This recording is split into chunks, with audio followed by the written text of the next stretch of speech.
يلا بينا نحكي. للأسف الأيام اللي فاتت كانت الحكاوي دمها تقيل قوي.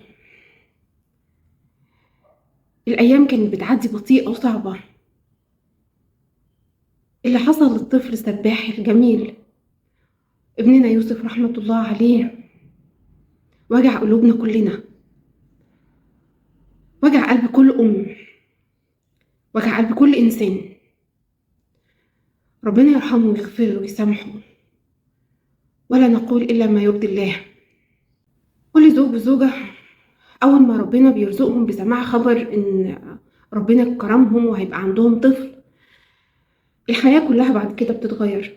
بيبقوا اتنين تانيين غير الزوج والزوجة دول، اتنين ما بيفكروش إلا في الطفل اللي جاي. ولما بيرزق بيه ربنا وبيشوفوه، كل الناس بتشوفه طفل جميل إلا هما بيشوفوا قلبهم ماشي على الأرض، ما بيشوفوش مجرد طفل ماشي على الأرض. في كل لحظة بيكبر فيها وفي كل يوم بيعدي عليه بيبقى قلبهم حقيقي ماشي على الأرض. مش من حق حد إن هو يوجع حد في قلبه، مش من حق حد إن هو ما يبقاش قد مكانه مهما كان مكانه ده إيه. اللي حصل أكبر بكتير من أي كلام. في نفس المكان ده وأنا بشوف الفيديو بتاع يوسف رحمة الله عليه حبيبي ربنا يرحمه، وأنا بشوف الفيديو افتكرت الأيام اللي أنا كنت بقضيها مع أولادي في المكان ده، وافتكرت الرحلة الطويلة، وحمدت ربنا إن هو نجاهم ونجانا من الوجع ده.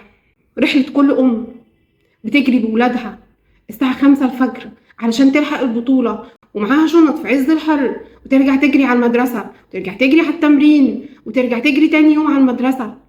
كل أب بيوفر كل جنيه علشان يدفع في الفلوس. ما هو التمرين بفلوس، والانتقالات بفلوس، والكارنيهات بفلوس، حتى البطولات اللي بنروح نحضرها دي برضو بفلوس بيدفعها كل أب وكل أم. فما تبقاش النتيجة بعد ده كله وجع قلب.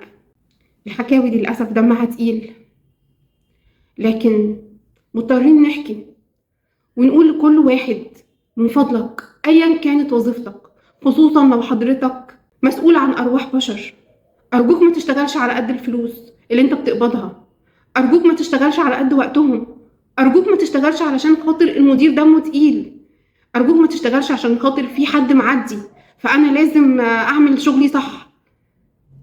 اشتغل علشان ربنا موجود، اشتغل عشان ربنا شايفك، اشتغل علشان خاطر ما يجيش عليك يوم وتتسأل عن روح بني آدم، عن حلم. البقاء لله، واللي حصل قدر ربنا سبحانه وتعالى ما نقدرش نغيره. لكن كل اللي نقدر نعمله ان احنا ندعي لهم من قلوبنا ان ربنا يهون عليهم الايام، خصوصا بعد ما الدوشه دي كلها تخلص وتتقفل عليهم الباب بالذكريات.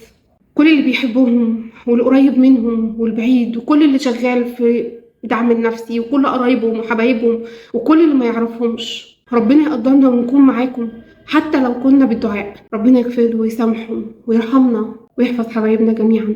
أرجوكم بلاش اللي حصل ده يتكرر أيا كان المسؤول عنه مين. ما توجعوش حد في ولاده. لايف كوتش دكتورة أميرة عبد الرازق.